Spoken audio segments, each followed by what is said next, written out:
بسم اللہ الرحمن الرحیم۔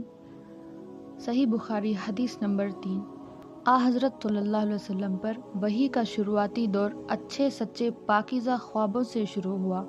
آپ خواب میں جو کچھ دیکھتے وہ صبح کی روشنی کی طرح صحیح اور سچا ثابت ہوتا۔ پھر من جانب قدرت آپ صلی اللہ علیہ وسلم تنہائی پسند ہو گئے اور آپ صلی اللہ علیہ وسلم نے غار حرا میں خلوت نشینی اختیار فرمائی اور کئی دن اور رات وہاں مسلسل عبادت اور یاد الہی ذکر و فکر میں مشغول رہتے۔ جب تک گھر آنے کو دل نہ چاہتا توشہ ساتھ ہی لیے وہاں رہتے۔ توشہ ختم ہونے پر ہی اہلیہ محترمہ حضرت ختیجہ رضی اللہ عنہا کے پاس آتے اور کچھ توشہ ساتھ لے کر پھر وہاں جا کر خلوت گزی ہو جاتے۔ یہی طریقہ جاری رہا یہاں تک کہ جب آپ صلی اللہ علیہ وسلم پر حق ظاہر ہو گیا اور آپ صلی اللہ علیہ وسلم غار حرا ہی میں قائم پذیر ٹھہرے ہوئے تھے کہ اچانک ایک رات حضرت جبرائیل علیہ السلام آپ کے پاس حاضر ہوئے اور کہنے لگے کہ اے محمد صلی اللہ علیہ وسلم پڑھو۔ آپ صلی اللہ علیہ وسلم فرماتے ہیں کہ میں نے کہا کہ میں پڑھا ہوا نہیں ہوں۔ آپ صلی اللہ علیہ وسلم فرماتے ہیں کہ فرشتے نے مجھ کو پکڑ کر اتنے زور سے بیچا کہ میری طاقت جواب دے گئی، پھر مجھے چھوڑ کر کہا کہ پڑھو۔ میں نے پھر وہی جواب دیا کہ میں پڑھا ہوا نہیں ہوں۔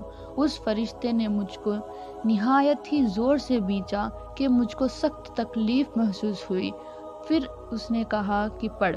میں نے کہا کہ میں پڑھا ہوا نہیں ہوں۔ فرشتے نے مجھ کو پکڑا اور تیسری بار پھر مجھ کو بیچا اور کہنے لگا کہ پڑھو۔ اپنے رب کے نام کی مدد سے جس نے پیدا کیا اور انسان کو خون کی فٹکی سے بنایا، پڑھو اور آپ کا رب بہت ہی مہربانیاں کرنے والا ہے۔ بس یہی آیتیں آپ حضرت جبرائیل علیہ السلام سے سن کر اس حال میں غار حرا سے واپس ہوئے کہ آپ کا دل اس انوکھے واقعے سے کانپ رہا تھا۔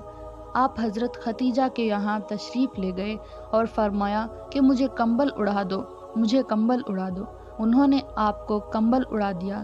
جب آپ کا ڈر جاتا رہا تو آپ نے اپنی زوجہ محترمہ حضرت ختیجہ رضی اللہ عنہا کو تفصیل کے ساتھ یہ واقعہ سنایا اور کہنے لگے کہ مجھ کو اب اپنی جان کا خوف ہو گیا ہے۔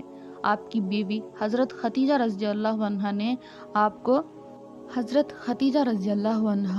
آپ کو ہمت بڑھائی اور کہا کہ آپ کا خیال صحیح نہیں ہے، اللہ کی قسم آپ کو اللہ کبھی رسوا نہیں کرے گا۔ آپ تو اخلاق فاضلہ کے مالک ہیں، بے کسوں کا بوجھ اپنے سر پر رکھ لیتے ہیں، مفلسوں کے لیے آپ کماتے ہیں، مہمان نوازی میں آپ بے مثال ہیں اور مشکل وقت میں آپ حق بات کا ساتھ دیتے ہیں۔ ایسے اوصاف حسنہ اچھے گنوں والا انسان یوں بے وقت ذلت و خواری کی موت نہیں پا سکتا۔